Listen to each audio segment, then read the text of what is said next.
Welcome back. In today's episode, we're going to be making an MBTI and Enneagram analysis on the final supporting characters that we have not analyzed yet. And those characters are Dutch and Mary May Fairgrave. And we'll be kicking off this analysis starting off with Richard Dutch Roosevelt. Dutch was born in 1953 somewhere in the United States. It is unknown when he emigrated to Hope County, but he did so because he was afraid of nuclear Armageddon. However, this didn't seem to really bother his family. Every summer, his wife and his son would come visit him during the summer season. But sadly, that came to an end because he tried teaching his 5-year-old grandson, against his son's wishes, how to shoot a gun. And due to that event, his family disowned him and moved back to Texas, further isolating Dutch. Even the government of Montana was sick of his antics. He was collecting rainwater against the law, which landed him in jail for a few days. When he returned home, he just continued doing the same thing he always does. However, his life of isolation soon changed very quickly when Joseph showed up with his cult, to which Dutch studied and watched very slowly. And at this point, I could only assume that other people started doing the same thing, and then the resistance was formed. And with that all being said, that is the history of Dutch. And now we'll start the analysis. I believe that Dutch's first function is his TI function, introverted thinking. The first thing we'll notice about Dutch is that he's not interested in facts. Instead, he's interested in the reasoning behind those facts. You know what that shit means? It means the roads have all been closed. It means the phone lines have been cut. It means there's no signals getting in and out of this valley. But mostly it means we're all fucked.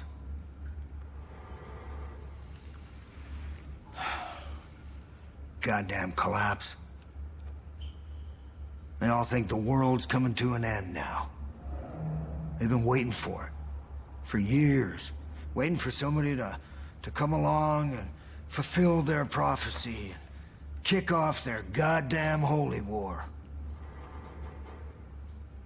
Well, you sure as shit kicked. He enjoys finding an idea, and he likes taking it apart so he can understand it further. And we do have physical evidence of this. When you enter his room, you're going to see a giant billboard. He connects the seed family members and actions around Hope County, and he links them together. Another example of his TI function is his reluctance to take action. This is because he'd rather suck in all the information possible before taking an action. Smartest thing for me to do would just be to hand you over.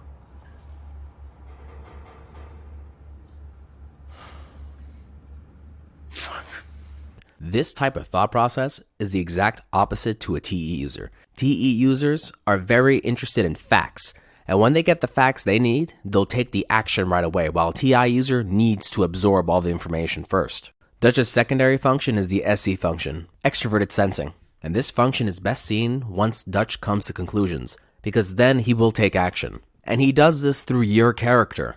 Throughout the whole title, Dutch is going to be guiding you. He's going to be reacting to the situations, and he's going to come up with very practical solutions. So the first thing we're going to do is get control of this island. Once we got some breathing room, we can figure out what's coming next. And those are really well presented during the beginning of the game, when he wants you to take back his island. His advice is very SE driven, which is quite funny. He wants you just to destroy their infrastructure, save people, and take back the land. That's it. He doesn't so much have very intuitive ideas about it. He's not so keen on thinking outside the box. He's very keen about what's inside the box. I'm sorry about Hudson. There's not much we can do without John's key. You're gonna have to lure him out. Figure the best way to do that is to burn his whole fucking operation to the ground. So get to work. And that's what makes him effective. It's also very clear that he thrives within that environment. But just because he enjoys living in the moment doesn't mean he's not able to use his intuitive function, because his third function is an intuitive function, which is the NI function, introverted intuition. This function can often be a double-edged sword. You see, NI is about figuring out what's around you and coming to conclusion about the future. It's a prediction in a way. But if an NI function becomes overdeveloped, it could lead to paranoia, because now you're trying to piece together information that does not exist. And this is exactly what happened to Dutch throughout his whole life. The reason why his family left him. He was so paranoid about the end of the world that he isolated himself in the middle of nowhere. I grew up with the fear of nukes raining down on us. And if it wasn't going to be that, I figured the earthquakes and tsunamis would wipe out the coasts. The safest place in the world was supposed to be right here in Big Sky Country. This paranoia runs so deep that he doesn't even trust the local water supply, and that's why he relies on rainwater. But as we recall, the sword is double-edged. This NI function can also help him, and it often gives him great insights into the world. One of those insights is he noticed that Eli wasn't responding on his radio, so right away he came to the conclusion that Eli was most likely aware of Jacob. I haven't heard anything from Eli in days, so I expect they're already at war with Jacob's seed. Only message I did get was from my niece, Jess. She said the cult had turned the lumber mill into a prison camp. Maybe you can start there. Turns out he was right. Another example is that he notices that Faith's flowers are very dangerous. He's never really encountered them himself, but he's noticed a pattern within the population. Steer clear of those white flowers. They seem harmless, but they will fuck your shit up.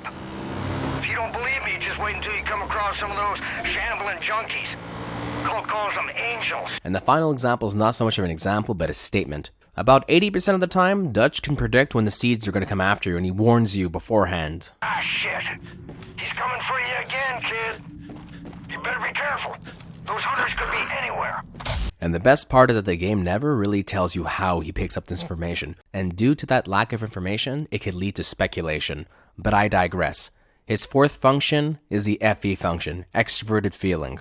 As an inferior function, this function is very well developed. Dutch really cares about the people and his surroundings. Check around and see if any folks are left alive. He really wants the seeds to be taken down so everyone can live in peace, and he could live his own life in peace too. You did good freeing those folks from John's cleansing. And he won't be too happy about it, but frankly, he can go fuck himself. Because he knows if you help people, it's going to unite everyone together and it's going to be easier to take down the seeds. And that concludes that Richard Dutch Roosevelt is a healthy but paranoid ISTP. Our next character is Mary May Fairgrave. But before we analyze her, we're going to gain some of her backstory.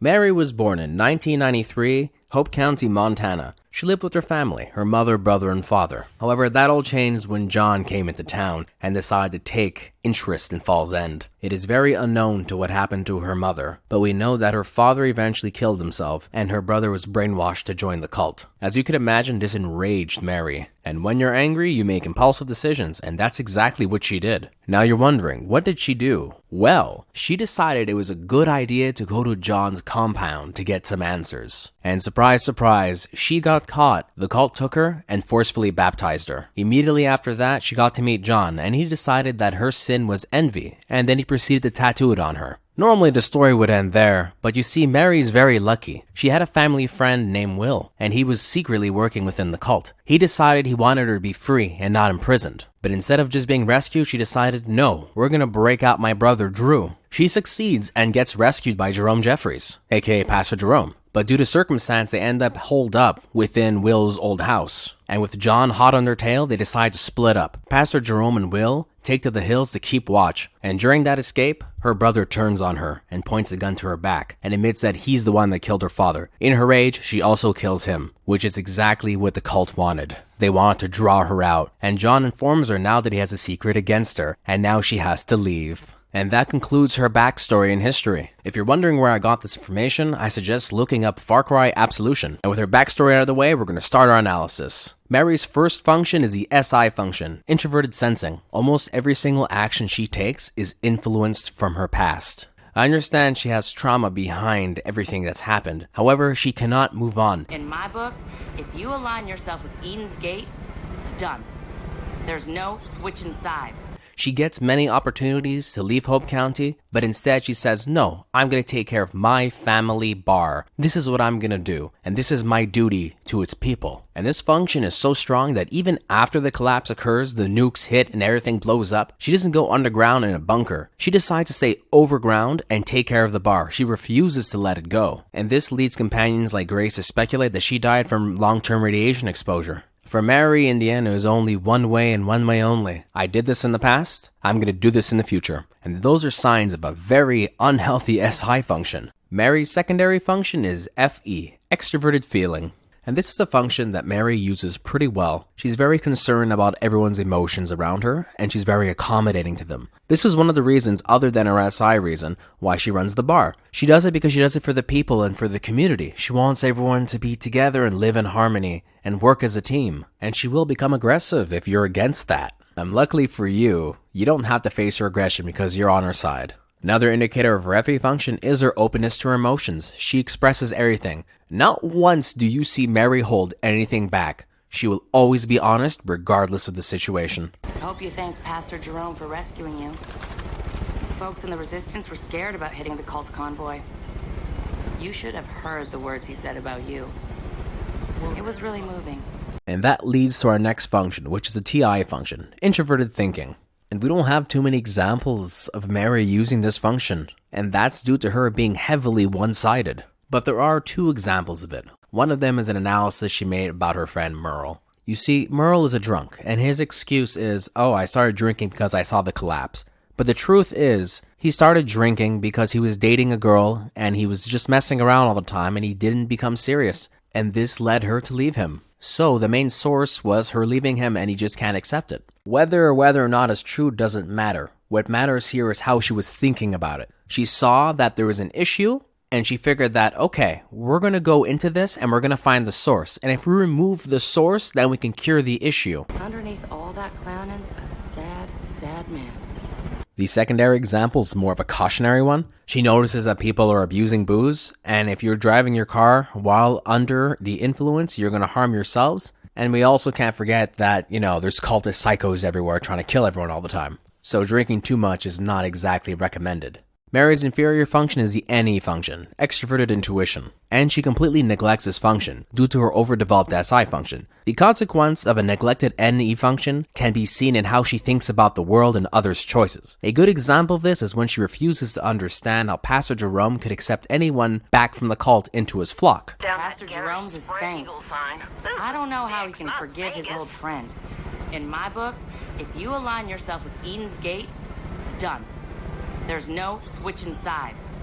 I'm not forgiving anybody who follows that madman voluntarily. Mary believes he shouldn't forgive them. Anyone who joins the cult should not be forgiven. This is a false dilemma. She truly believes this is an us versus them situation. While it can look like that, this simply isn't true. There are cult members who no longer want to be part of Eden's Gate because they realize they made a bad choice. There's even a mission where you save one of the cult members from that. And you know what Mary does when that happens? She ignores it because it's not part of her beliefs. For her, it doesn't matter. Another indicator of a poorly used NE function is how Mary is completely blind to reading intentions and patterns within people and within ideas. Instead, she takes it all at face value. And this is how John is always able to blindside her. And that concludes our MBTI analysis on Mary May Fairgrave. She's an unhealthy ISFJ. But wait, there's more. We're now moving on to our Enneagram segment. Yay! And our first subject to dissect is Richard Dutch Roosevelt. And it would be very easy to say that he's an Enneagram 6, but the truth is, that's not what he is. Instead, he's an Enneagram 5. Dutch is primarily driven by gaining knowledge. He wants to understand how things work. You can see this in how he troubleshoots certain situations. He wants to make the analysis and make the patterns. And once those are set through, he's comfortable and he implements them. However, due to him being unhealthy, he isolates himself away from people. He doesn't want to deal with them because he wants to be left alone with his thoughts. And this wraps into his main fear, which is Armageddon. He's seeing patterns that this is leading towards it. Even though they may not be entirely true, he believes they are. And that's his justification for hiding himself away from the world. And this is where his fears become heightened, because his wing is 6, and 6 is very concerned with security and protecting oneself, especially if the individual has a very unhealthy mindset. Dutch himself as a person is not so much unhealthy because he means really well from everyone. But the main problem here is that his fear controls him. And that makes him a very, well, maybe not very, but it makes him a slightly unhealthy 5-wing 6. Next up, we have Mary May Fairgrave. And the first things you'll notice about her is how she's very inflexible. She's very stuck in the past, and she's also very efficient. She takes care of the bar, and she has no problems with it. She knows how to deal with people, and she has a very strong moral sense of what is right and what is wrong. And this leads me to believe that she's an unhealthy Enneagram 1. Her morals have been skewed. She's very self-righteous and intolerant and inflexible and highly dogmatic. She believes that if you join the cult, well, sucks for you, you're now part of the cult forever and she'll never accept you. In fact, you don't even believe to be forgived. Her wing seems to be heading more towards 2 because even though she's very dogmatic in her thought process, she is caring to those around her. In fact, she'll go out of her way just to help you. She really cares about the community of Falls End. She also praises anyone that does well for the community too, such as Pastor Jerome. She doesn't need to agree with his morals in order to understand that he means well and does well. And that concludes that Mary May Fairgrave is an unhealthy one-wing 2. And that concludes the Enneagram segment of this video. Thank you very much for watching. And this is the part where I promote myself on YouTube. If you enjoy what you see, feel free to join my cult by pressing the subscribe button. And you know what? If you want to make it better, ring that bell notification. By ringing the bell, you will see my content when it comes out the minute it comes out. I could sense your excitement. You're just shaking with it at the moment. But on a serious note, this is going to be the end of this series. I'm going to try moving on to a new game, and if you guys actually have, suggestions you want to see me make an Enneagram and an MBTI analysis on, feel free to hit the comments, man. Let me know. Once again, thank you very much. Have a very nice evening, day, or night.